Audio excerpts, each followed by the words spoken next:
오늘 말씀은 이제 조금 14장은 읽어도 조금 두서가 논리가 그렇게 정확하지는 않습니다. 그러니까 말을 사도 바울이 이 고린도 교회가 이 은사 때문에 하도 말썽이 많으니까 이 다른 문제보다 이 여기에 대해서는 할 말이 많아요. 그래가지고 조금 들어갔다 그렇게 됐습니다. 이제 우리 13장을 지난번에 봤죠. 13장에서 사도 바울이 사랑이 가장 큰 은사라고 말을 하지요. 그래서 이게 그 말은 사랑이 가장 큰 은사구나 그것이 아니라 우리 기독교에는 사랑이 우리가 하는 모든 일을 평가 기준이 돼요. 그러니까 사랑이 없이 하는 어떤 행위도 그거는 칭찬받을 것은 못 되는 거죠. 우리가 조금 뭘 잘못해서도 정말 그 사랑의 기준을 가지고 한 것은 그것은 그래도 괜찮은 거죠. 그래서 우리가 하는 모든 일의 평가 기준이 사랑이다 이렇게 할 수 있어요. 근데 14장 6절에서는 사랑의 길을 따르고 영적인 것을 사모하라. 이제 바로 또 사랑의 길을 따르고로 시작합니다. 13장 끝이 났는데도 사랑의 길을 따르고 영적인 것을 사모하고 특별히 예언을 열망하라. 이제 그렇게 얘기를 합니다. 그래서 예언은 하나님 말씀을 맡기셨다 그런 뜻이에요. 그래서 1차적으로는 설교 말씀이고 또 이제 구체적으로는 말씀을 성도 삶에 적용해서 말씀이 따로 있는 게 아니라 성도 삼하고 일치를 시켜서 권면하고 위로하고 또 이제 방향을 제시해주고 그런 모든 일체의 일을 이제 예언이라고 하죠. 그러니까 방향을 제시해주고 모든 일체의 일이 들어가니까 그 안에 앞날의 일도 포함되어 있지요. 그런데 우리 한국 사람들은 옛날에 정 보러 다니다가 예수 믿게 됐잖아요. 그러니까 이제 정은 못 보러 가. 그러니까 누가 예언을 잘해준다 그러면 예언 받으러 쫓아다녀요. 그거는 문제가 있습니다. 그래서 말씀을 맡겼다는 말이 예언이니까 정말 그 말씀에 근거해서 말씀과 일치해서 말씀이 그 말하는 바를 설명해주고 위로해주고 그 말씀대로 방향을 제시해주고 앞날을 제시해줘도 이제 그래야지 그 예언이 되는 거죠. 14장 12절에서는 교회의 덕을 세우기 위해서 은사를 충성히 받기 힘쓰라 그렇게 해요. 그러니까 은사를 왜 받아야 된다고요? 교회의 덕을 세우기 위해서. 이 덕을 세우다는 말은 집을 세우다는 말이에요. 우리 코너에서 제가 기억하고 있는데 집을 세우다. 그래서 덕을 세우다. 그래서 집을 세우다, 교회의 집을 세우다. 그러니까 이 집을 세우다는 그리스도를 머리로 한 이제 교회 공동체. 그래서 교회의 덕을 세우다는 말은 교회를 세워 올리다 그런 의미가 됩니다. 근데 이제 이게 자꾸 교회의 덕을 세우다 그렇게 하다 보니까 아예 빼버리고 덕을 세우고 그렇게 표현이 또 성경에는 나옵니다. 그 말은 교회를 세우기 위해서 우리가 은사를 풍성히 받기를 힘쓰라. 교회를 세우는데 은사는 좋은 것이다 그 얘기죠. 근데 이게 왜 이렇게 말씀이 되느냐 그 얘기가 된 거죠. 이제 그리고 이제 14장 5절에서는 교회를 세우기 위해서는 방언보다는 예언이 더 중요한 은사다 그렇게 얘기를 합니다. 이제 오늘 본문으로 들어갑니다. 18절에서 이제 이 고린도 교인들이 방언한다고 엄청 자랑을 했어요. 그러니까 방언한다고 자랑하는 고린도 교인들에게 뭐라고 해요? 나도 너희보다 방언 더 많이 한다. 그렇죠? 하도 방언한다고 자랑을 하니까 나도 고린도 교인 너희들보다 방언을 더 많이 한다. 그렇지만은 그 방언이 다 아니다. 19절이 굉장히 아픈 말을 하고 있죠. 너희도 방언하는 것보다 나는 더 많이 하는데 19절 볼까요? 그러나 교회에서 내가 남을 가르치기 위하여 깨달은 마음으로 5마디 말을 하는 것이 1만 마디 방언으로 말하는 것보다 나으니라. 이렇게 된 겁니다. 그러니까 방언보다 더 중요한 것이 말씀을 깨닫는 거다. 말씀을 깨닫고 그리고 그 말씀을 깨닫는다는 말은 뭘까요? 말씀을 통해서 하나님을 나타내 되신 거잖아요. 하나님을 계시는 거잖아요. 그러니까 말씀을 깊이 깨닫는단 말은 말씀을 통해서 나타난 하나님의 마음을 잘 차리는 거죠. 그렇게 해서 말을 하는 것이, 그렇게 해서 하면은 5마디 말을 해도 1만 마디 방언으로 말하는 것보다 낫다. 이제 그 얘기를 합니다. 그러니까 방언 좋다. 좀 나쁘다는 얘기 아니에요. 사도 바울은 나도 많이 한다. 그렇지만 그것이 중요한 것이 아니다. 말씀 속에 나타난 하나님의 마음과 뜻을 깨달아서 그것을 말해주는 것이 더 중요하다. 지금 이렇게 나오는 거죠. 그리고 이제 20절에는 악에는 어린아이가 되고 지혜에는 장성한 사람이 되라. 그렇게 했죠. 우리 마태복음 10장 16절에서는 보라 내가 너희를 보내니 양을 미리 가운데 보낸과 같도다. 그러므로 너희는 뱀같이 지혜롭고 비둘기같이 순결하라. 뱀같이 지혜롭고 비둘기같이 순결하라. 이거 옛날부터 내려오는 조크예요. 뱀같이 강교하고 비둘기같이 멍청해라. 멍청 이러면 안 된다. 그 얘기를 하고 있는 거예요. 이 말을 꽈서 그렇잖아요. 뱀이 지혜롭지만 강교했잖아요. 그러니까 지혜로움 빼고 뱀 같으라고 그랬으니까 강교. 또 비둘기가 순결하지만 이게 머리가 별로 아니니까 비둘기같이 멍청하고 이건 큰일 나는 일이 되겠죠. 그게 옛날부터 이런 조크를 한번 해봤어요. 여기서 악인 어린아이 되고 지혜 있는 장성한 사람이다. 그럼 이 지혜에서 여기서 말하는 지혜의 원문은요, 판단력, 사고력 그런 뜻이에요. 그래서 판단력, 사고력을 의미하니까 이게 판단력이 없으면 어떻게 해요? 자신을 정확히 몰라. 그 자신을 모르니까 영적으로 교만해지고 지적으로 교만해지고 자신을 모르니까 그러면 어떻게 돼요? 잘하지를 못하는 거예요. 자신을 모를 때는 자신을 알아야지 거기서 올라가잖아요. 자신을 모르는데 어떻게 올라가요? 잘하지를 못하죠. 또 이제 이 판단력, 사고력이 자기만 못하겠어요. 남도 잘 판단을 하지 못하고 분별을 못하니까 이단 따라가죠.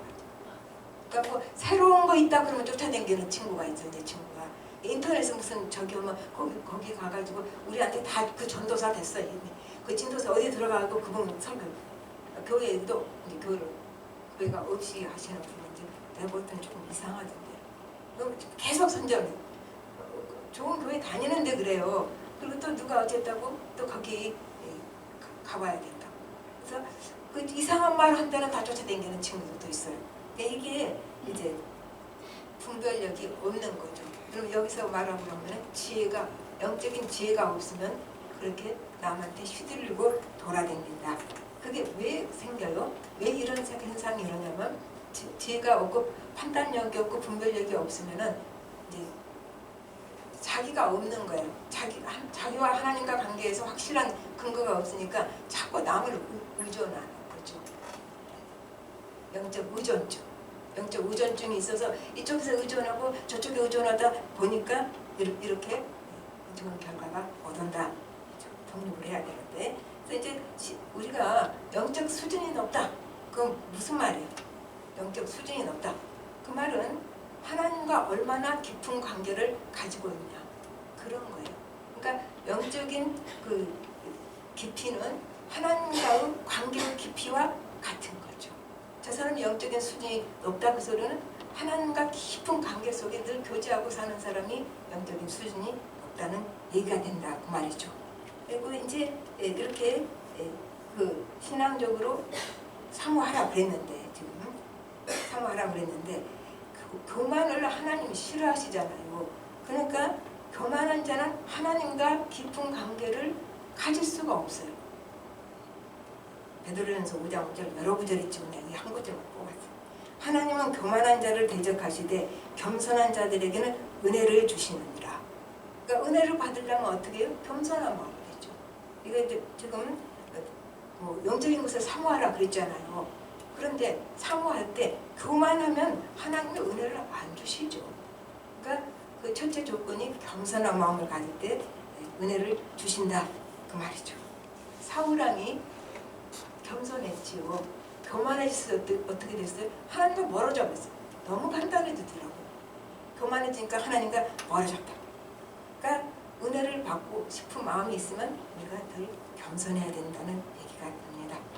그 다음에 이제 22절부터 25절까지는 방언과 예언에 대해서 계속 얘기가 나옵니다. 22절에서는 방언은 믿는 자의 표적이 될 수는 있다. 그런데 거기서 그러고 나서 꼭 한번 바울이 뒤집습니다. 23절에 가서는 모두가 다 모여서 방언하면은 초신자들이나 불신자들이 보고 미쳤다고 하지 않겠느냐, 이제 그 얘기를 하는 거죠. 그러니까 그것에 질서가 있어야 된다는 얘기.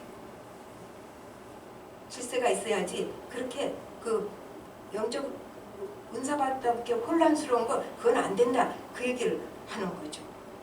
미쳤단 말이 그냥 성경에서 나왔어요.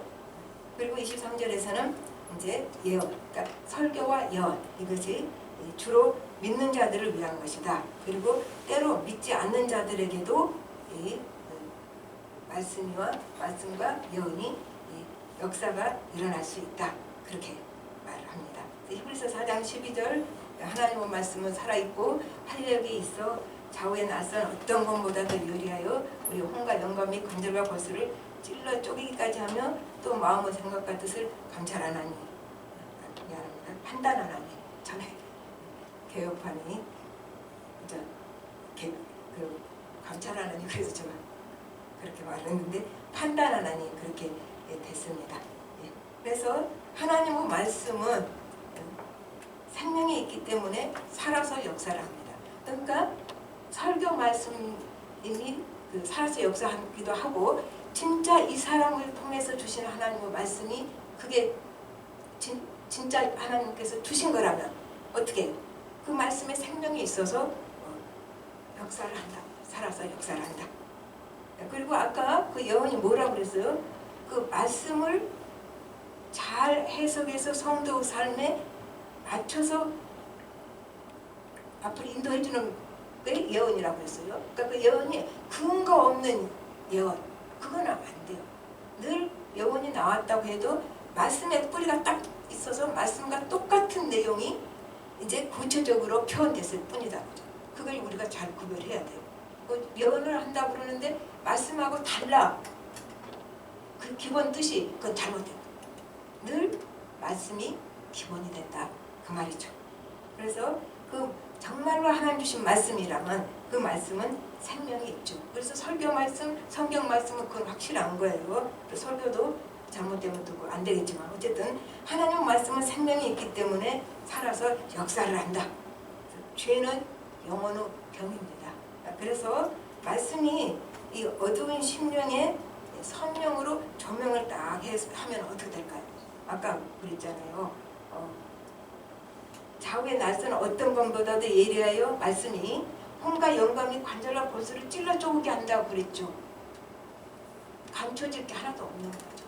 속 깊이 숨어있는 죄까지도 이 어두운 심령에 성령의 조명이 임하면 밝히 드러난다. 말씀이 그런 거다 그 말이죠. 그렇게 드러나면 왜 하나님께서 드러내요? 말씀을 통해서 회개시켜서 치유하고 회복시키는 거죠. 늘 하나님은 우리를 골탕 먹이려는 마음이 하나도 없으셔요. 뭔가 내가 다 드러나도 아유 하나님 왜 그것까지 다 드러내셨냐? 회복시키려, 나를 좋게 만들어 가시려, 재창조하시려, 그게 하나님의 원뜻입니다. 그래서 이렇게 말씀이 살았고 활력이 있어서 좌우의 낯선 것보다 대열해서 우리 속을 다 파헤쳐갖고 이건 아무도 모르고 자기도 모르는 거죠. 자기가 그런 죄가 있다는 것도 모르는 것까지도 다 드러내서 판단을 해서 알게 해주시고, 그리고 나서 거기서 회개시키고 치유해 주신다 그 말이죠. 사단은 어떻게 해요? 죄를 짓게 하고, 죄만 짓게 해요?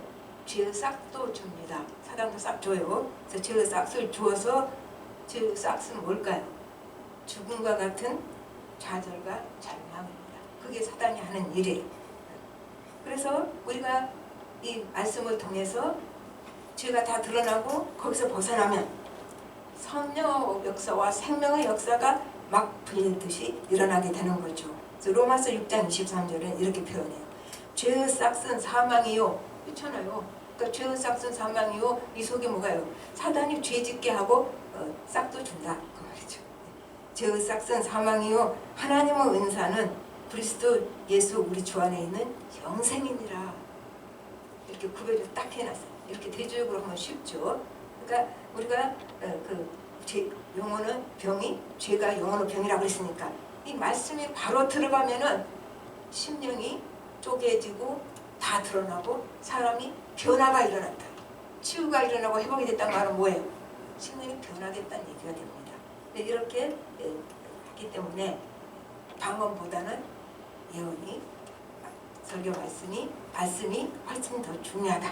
이렇게 되는 거죠. 그리고 이제 34절에는 여자는 잠잠하라. 저는 이제 설교 못하죠. 그렇게 되면 고린도전서 11장 5절에는 이거 말이 많이 못 쓴다는 것 같아요. 11장 5절에서는 이렇게 말해요. 물은 여자로서 머리에 쓴 것을 벗고 기도와 예언을 하는 자는 했단 얘기예요. 근데 왜 여기서도 잠잠하라고 해요? 그럼 같은 고린도전서에서 하나는 그 머리에 넣을 쓰고 예언하고 기도하라고 해놓고 여기서는 잠잠하라고 그랬으니 어떻게 된 건가? 이게 이제 그 밑에 다른 사본이라고 써 있어요. 우리 성경에 보면 그 40절 이후에 이 34절이 나옵니다. 그래서 고린도 교회에는 은사가 많았고 당시에는 여자는 수에도 안 들어가. 그 저기 5천 명 먹인 사건은 뺄 거예요. 그러니까 우리가 지금 좋은 시대에 사는 거예요. 여자는 생명인데 왜 수에도 안 넣어요? 남자만 수를 딱 세죠. 그러니까 남자만 수를 세니까 예를 들어서 그렇다고 그랬으니까 이제 교육도 남자만 받고 여자는 교육을 못 받고 수에도 안 들어가고 그런 여자들에게 하나님은 공평하시죠. 은사가 막 임한 거예요. 그러니까 은사가 임하니까 이제 흥분을 해가지고 녹을 다 벗어 던지고 앞으로 튀어나와서 순서도 안 지키고 자기 얘기만 막 서로 떠들어보는 거예요. 그래서 잠잠하라 얘기가 나왔다는 얘기죠. 그때 시대상이 그렇기 때문에 그렇지 저기 고린도서 11장 5절에 녹을 쓰고 예언하라 그랬잖아요. 근데 여기서는 잠잠하라 소리는 그랬어요. 그리고 나서 그게 40절 말에 다음에 이 글을 넣었어요. 34절을. 그 40절을 읽어보면은 가장 정확하게 왜 그랬는지 알 수 있죠. 40절에 모든 것을 품위 있게 하고 질서 있게 하라. 근데 여자들이 그냥 은사 받았다고 앞으로 막 튀어나와서 이 사람을 그러니까 여기도 너무 길어서 제가 다 뺐어요. 순서대로 말을 해야 되는데 순서도 없어. 서로 자기 말만 막 하니까 질서를 지키고 품위 있게 하라. 그 말이죠. 예수 믿는 사람은 무슨 말 할 때 어떻게 해요? 품위 있게 해야 돼요. 저도 별로 품위 있게 말을 못해서 기도를 하고 있습니다. 어쨌든 그런데 성경 말씀은 제 말씀을 좀 품위 있게 하고 질서 있게 하라. 이렇게 그게 모든 것이 다 포함되는 거죠. 그 다음에 이제 말씀을 맺어갑시다. 이게 성경이 왔다 갔다 하고 너무 많은 양을 줄여놓으니까 지금 저도 좀 그렇게 됐습니다. 성령의 은사가 얼마나 나타나느냐가 중요한 것이 아니다. 즉 하나님께서는 은사를 남의 유익이 되게 하고 또 교회를 세워올리기 위해서 은사를 주셨다. 그러니까 은사는 자기를 위한 것이 아닌 거예요. 남의 유익을 위한 것이고 교회를 세우기 위한 것이다. 이렇게 된 거죠. 그리고 하나님께서는 큰 능력도 주시고 작은 능력도 주셔요. 그런데 능력을 주신 이가 하나님이시잖아요.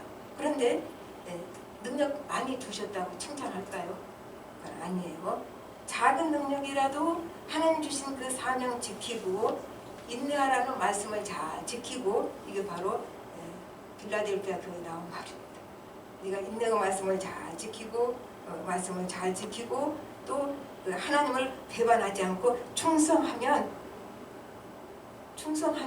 내가 칭찬한다 그 말이 나와요. 빌라델피아 교회는 작은 능력 갖고 칭찬받은 거예요. 다른 교회들은 다 나가 맞았어요. 빌라델피아 교회는 작은 능력 갖고 칭찬받은 교회. 그래서 우리가 능력이 얼마나 많으냐가 중요한 것이 아니고 이제 하나님께 인내로 끝까지 말씀을 지키고 하나님을 배신하지 않고 우리가 하나님 참 배신 잘하잖아요. 끝까지 충성한 자에게는 하나님이 칭찬을 하시고 복을 주신다. 근데 그 빌라델피아 좀 복을 제가 잠깐 적어봤어요. 열린 문을 두시고 가짜가 앞에서 자칭 유대인이라는 가짜들이요. 그냥 가짜가 와서 굴복을 하고 또 온 세상이 시험을 받을 때 내가 너희를 지켜주겠다. 그러니까 능력을 얼마나 크게 받아서 얼마나 행했냐 그걸 보시는 건 아니에요. 작은 능력이라도 하나님을 배신하지 않고 인내로 끝까지 사명 지키는 자에게는 이렇게 큰 축복을 주신다는 얘기가 나옵니다. 그러니까 능력 많이 받으려고 많이 받으면 좋겠지요. 애를 쓸 것이 아니라 받은 능력을 하나님이 원하시는 대로 충성되게 배신하지 않고 인내로서 지켜가는 것이 중요하다는 얘기가 나옵니다. 스티브 잡스가 모르는 사람 하나도 없겠지요. 마지막 병상에서 쓴 글입니다. 나는 성공은 견본이었다. 표본이에요. 그렇죠. 스티브 잡스는 그랬는데 내가 기계에 의지해서 마지막 생을 보낼 때 내 성공이나 부가 아무 의미가 없어져 버렸다. 제가 요약한 거예요. 좀 길었는데 그러나 가족을 위한 사랑, 부부를 위한 사랑, 친구를 위한 사랑은 정말 귀한 것이다. 그러니까 그것을 귀히 여겨라. 자기는 그렇게 못한 거죠. 그러니까 부부 사랑, 또 가족 사랑, 친구 위한 사랑을 귀하게 여기시고 또 자신을 잘 돌보고 그리고 다른 사람을 소중히 여겨라. 스티브 잡스는 많이 성공한 사람인데 결론은 그렇게 났습니다. 그러니까 그렇게 성공 안 했어도 나는 하나님의 은혜로 이렇게 소중한 사람들을 소중히 여기고 우리 가족들을 사랑했다고 말할 수 있다면 이게 더 복된 삶이 아니겠습니까? 그래서 12장과 14장은 은사 얘기인데 이제 그 사이에 사랑의 장면이 나왔고 12장 31절 마지막 절에서는 더 큰 은사 삼아라. 그리고 13장 나오잖아요. 그리고 사랑의 은사죠. 14장 1절에는 사랑을 추구해라. 그렇게 또 시작하는 거죠. 그러니까 12장부터 14절까지 제일 중요한 것은 모든 은사가 다 뭐 이거저거 설명했지만 사랑이 그 모든 은사의 가장 중요한 기준이 된다가 얘기가 됩니다. 우리에게는 기준이 있습니다. 모든 면에서 예수 그리스도가 우리의 기준이에요. 우리 너무 힘드니까 기준을 자꾸 바꾸려고 해요. 그리고 또 사랑의 기준도 예수 그리스도 사랑이 우리 사랑의 기준이에요. 요한복음 15장 12절 우리 다 암송했죠. 내 계명은 곧 내가 너희를 사랑한 것 같이 너희도 사랑하라 하는 이것이니라. 그러니까 사랑의 기준이 어떻게 되는 거예요? 예수님을 사랑한 기준, 예수님 나를 사랑한 것 같이 너희도 사랑하라. 너무 높지요 우리한테는. 하나님 다 아셔요. 그래도 이렇게 높은 곳을 우리에게 주십니다.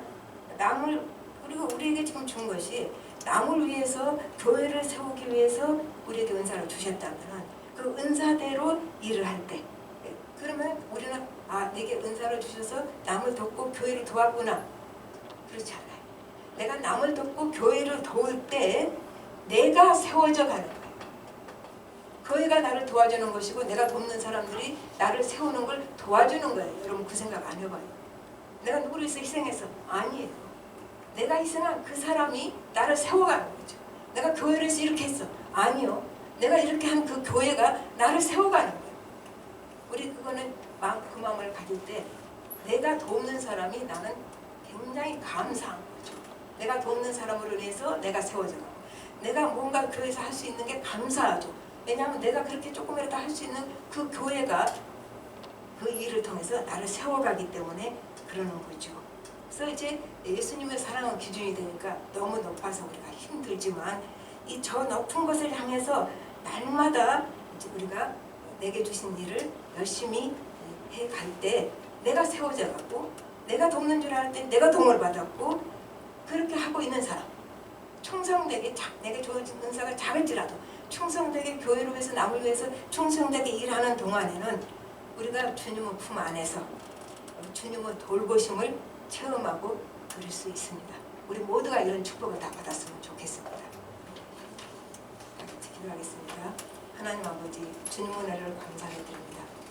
우리는 큰 일을 하는 큰 은사 받은 사람들이 없습니다. 그러나 우리에게는 다 각자에게 주신 달란트가 있고 은사가 있습니다. 내게 주신 그 작은 은사를 남을 위해서 쓰고 교회를 위해서 쓸 때 남이 도움을 받고 교회가 도움을 받는 것이 아니라 그들로 인해서 교회로 인해서 내가 세워져 가고 내가 변화되고 내가 저 높은 곳을 향해서 날마다 나아가는 그런 사건이 일어나게 된 것을 감사를 드립니다. 우리가 무엇으로 주님께 날마다 나아갈까? 그 높은 곳을 향해서 우리는 갈 수가 없습니다. 그러나 내게 주어진 작은 일, 내 삶에서 주어진 일, 교회에서 주어진 일, 최선을 다해서 충성하고 인내하고 끝까지 버텨나갈 때 우리가 그 높은 주님의 사랑의 기준을 향해서 날마다 나아갈 것이고 그 과정에서 주님은 우리를 품에 안으시고 주님은 은혜로 채워주시고 돌봐주실 것이기 때문에 우리는 참으로 행복한 주님의 주시는 복을 누리는 사람들이 될 것입니다. 우리 모두가 이러한 복을 누릴 수 있도록 역사하여 주시고 은혜를 베풀어 주시옵소서. 모든 말씀 예수님으로 기도합니다.